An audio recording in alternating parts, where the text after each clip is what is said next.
नमस्कार मित्रांनो, मी उदय लाड पुन्हा एकदा स्वागत करतो आपल्या सर्वांचा आवडत्या युट्यूब चॅनल शेती मित्र वर व्हिडिओ पाहणाऱ्या प्रत्येक शेतकरी मित्राचे आणि कास्तकार बांधवाचे आजच्या व्हिडिओमध्ये मनापासून खूप खूप स्वागत।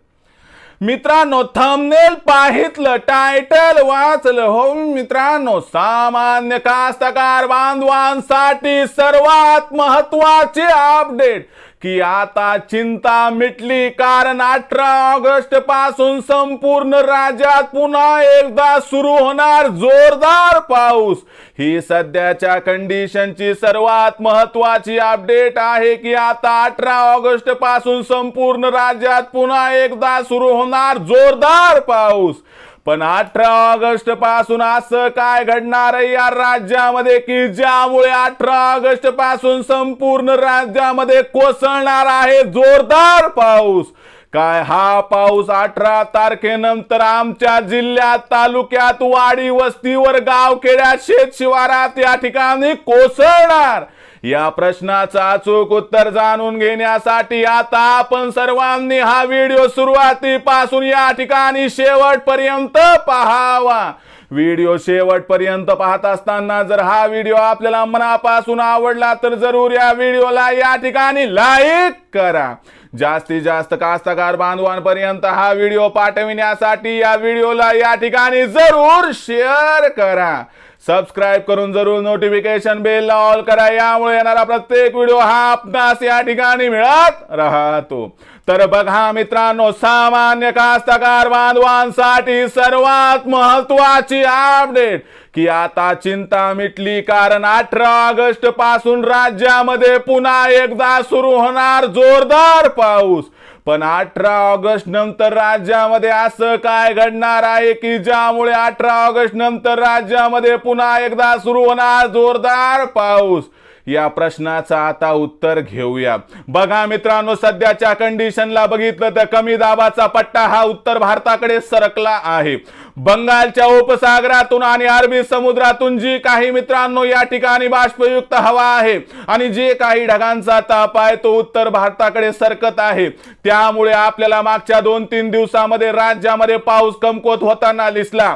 18 ऑगस्ट पर्यंत ही स्थिती राहणार आहे, पण 18 ऑगस्ट नंतर राज्यामध्ये पाऊस सुरू होणार आहे। यामागचं सर्वात महत्त्वाचं कारण म्हणजे बंगालच्या उपसागराच्या दक्षिण टोकाला, अरबी समुद्राच्या दक्षिण टोकाला मित्रांनो एक अशा पद्धतीचं ट्रफ तयार होत आहे की ज्यामुळे दक्षिण भारताकडून या ठिकाणी पाऊस पुन्हा एकदा सुरुवात करणार आहे। 16 ऑगस्ट पासून या ठिकाणी वातावरणात बदल होणार आहे। सुरुवातीला उत्तर तामिळनाडू, आंध्र प्रदेश, तेलंगणा, कर्नाटक आणि केरळ इथून पावसाची सुरुवात होणार आहे। आपल्या राज्यामध्ये पावसासाठी अनुकूल वातावरण 17 तारखेपासून निर्माण होईल, पण खऱ्या अर्थाने राज्यामध्ये ढगांचा ताफा 18 ऑगस्टला पोहोचणार आहे। हा ताफा सुरुवातीला सिंधुदुर्ग, त्यानंतर आपण जर बघितलं तर कोल्हापूर, त्यानंतर सांगली, सोलापूर, धाराशिव, त्यानंतर मित्रांनो लातूर, नांदेड आणि चंद्रपूर, गडचिरोली या जिल्ह्यातून राज्यात प्रवेश करेल। म्हणजे पाऊस हा 18 ऑगस्ट नंतर आपल्याला संपूर्ण राज्यात जरी सुरू होताना दिसला तरी त्याची सुरुवात दक्षिण भारताकडून म्हणजे राज्याच्या दक्षिण दिशेकडून होणार आहे।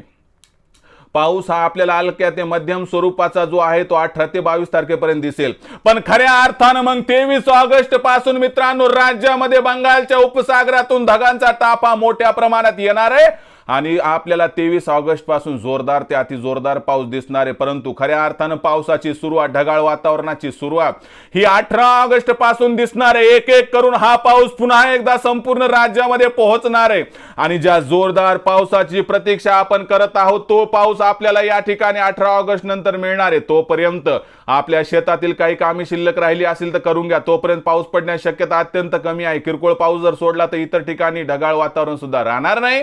अशा परिस्थितीमध्ये कोणाला फवारणी करायची करून घ्या, कोणाला त्या ठिकाणी सिंचनानं पाणी द्यायचे देऊन घ्या, काही प्रॉब्लेम नाही। त्या ठिकाणी तण काढा, धनाला त्या ठिकाणी आमंत्रित करा, अडचण पडणार नाही। तर मित्रांनो, ही संपूर्ण माहिती, ही अपडेट आपल्याला कशी वाटली कमेंट सेक्शन मध्ये लिहून कळवा। आवडला असणार हा व्हिडिओ तात्काळ लाईक करा, सामान्य कास्तकार बांधवांपर्यंत पाठवण्यासाठी शेअर करा, सबस्क्राइब करून जरूर नोटिफिकेशन बेल ला ऑल करा, यामुळे येणारा प्रत्येक व्हिडिओ हा आपणास या ठिकाणी मिळत राहतो। तर मित्रांनो, अशाच एका नवीन व्हिडिओसह मी आपला मित्र उदय लाड आपल्या सर्वांच्या आवडत्या युट्यूब चॅनल शेती मित्रवर मिळत राहील। तोपर्यंत माझ्या प्रत्येक शेतकरी मित्राचे आणि कास्तकार बांधवाचे आजच्या व्हिडिओमध्ये मनापासून पुन्हा एकदा खूप खूप आभार।